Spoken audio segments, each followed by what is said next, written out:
Let's take a look at another story from that same article. Quote, about 20 years ago, my sister, her husband, and I were driving back to her house, going just past a truck stop when an old man stepped out in front of us. He pulled out his penis and started masturbating. I'm kidding, it doesn't say that.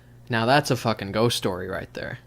Going just past a truck stop when an old man stepped out in front of us. Her husband, who was driving, slammed on the brakes and we all started freaking out because the old man had disappeared. My sister and her husband jump out, thinking they'd just killed the man, but there's nothing there. Cop comes along and a few truckers wander over and tell us that it's an almost weekly occurrence. Apparently there had been an old man who'd lived and later died in the house across the road, who used to go over to check his chickens every night before bed. End quote. There's one element to this story that makes me think it's bullshit. Some truckers wander over to tell you that it's an almost weekly occurrence.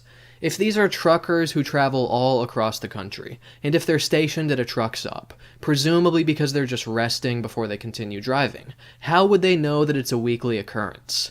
It's not like they live at this truck stop. It's a truck stop, not a truck live here for a fucking year.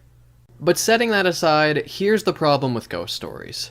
When they cross the line from banality and enter the land of the unbelievable, we find that they literally are unbelievable. If true, yes, this would be an impressive account, but all we have to go off of is her word, that this is an accurate recounting of the events. Given that this allegedly took place 20 years ago, and given what we know about the fallibility and mutability of human memory, I'm extremely skeptical that things took place as described, and that's assuming that she's being honest in the first place.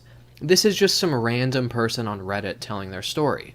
Maybe they just fabricated the entire thing out of whole cloth for upvotes.